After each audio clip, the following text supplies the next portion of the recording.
हाँ तो बच्चों, गुड मॉर्निंग।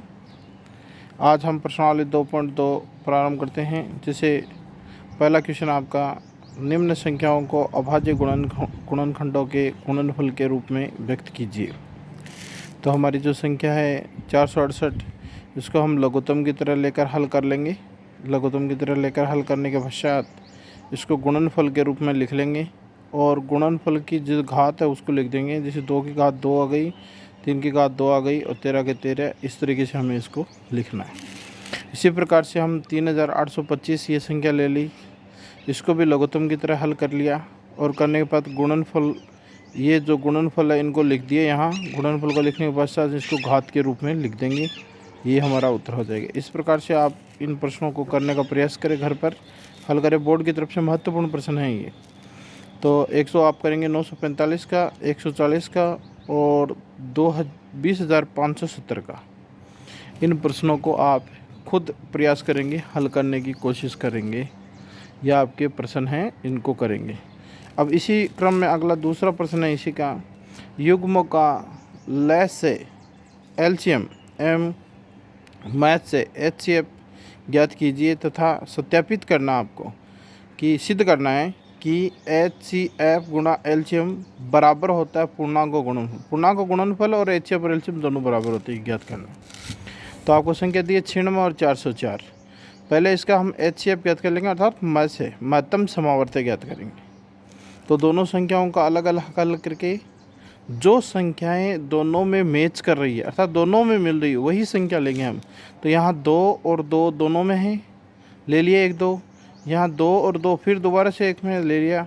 अब कोई संख्या मैच नहीं कर रही, इसलिए छोड़ देंगे उनको।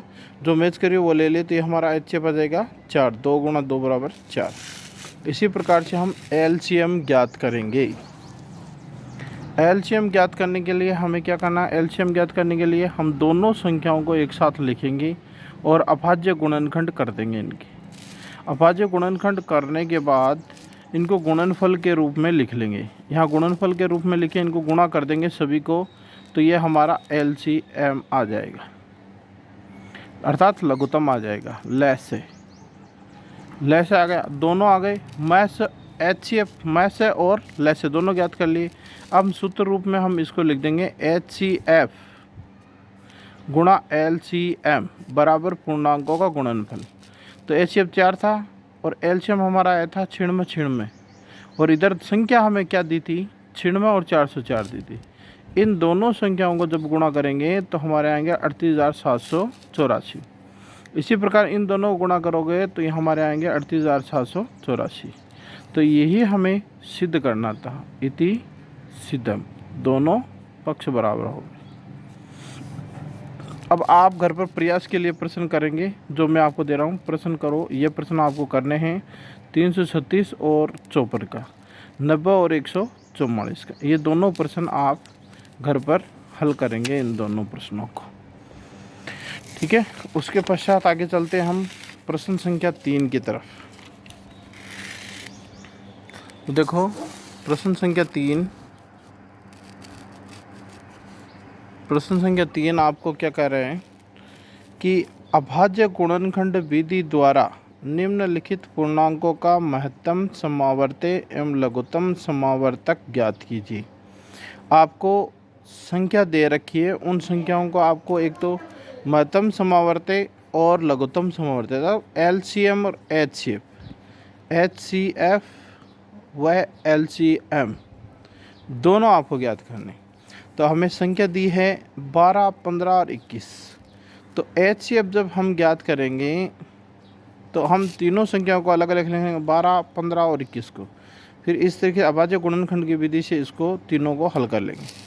अब इसमें सबसे न्यूनतम घात ली जाती है, अर्थात जो सबसे कम हो। तो इसमें 3 की घात सबसे कम है, इसमें भी 3 की घात सबसे कम है, इसमें भी 3 की घात है। तो तीनों में 3 की घात कम है, वो 3 हमारा मैथ आ गया, एचसीएफ आ गया।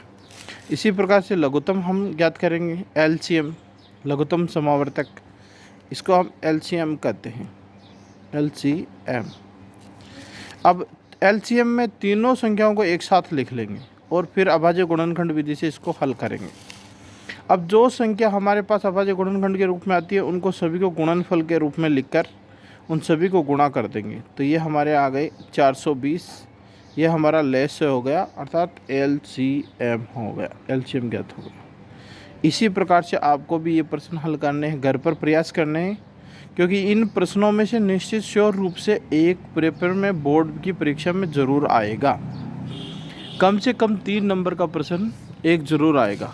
तो देखो प्रश्न आपको दे रहा हूँ। पहला प्रश्न है 24, 15 और 26, इसको आप हल करेंगे। दूसरा प्रश्न है 17, 23 और 29, इसको भी आप हल करेंगे। और तीसरा प्रश्न 6, 72 और 120, इसको भी आप हल करेंगे। इसी के साथ आज की क्लास यहीं तक। बाकी आगे के जो प्रश्न हैं वो हम कल की क्लास में करेंगे। धन्यवाद।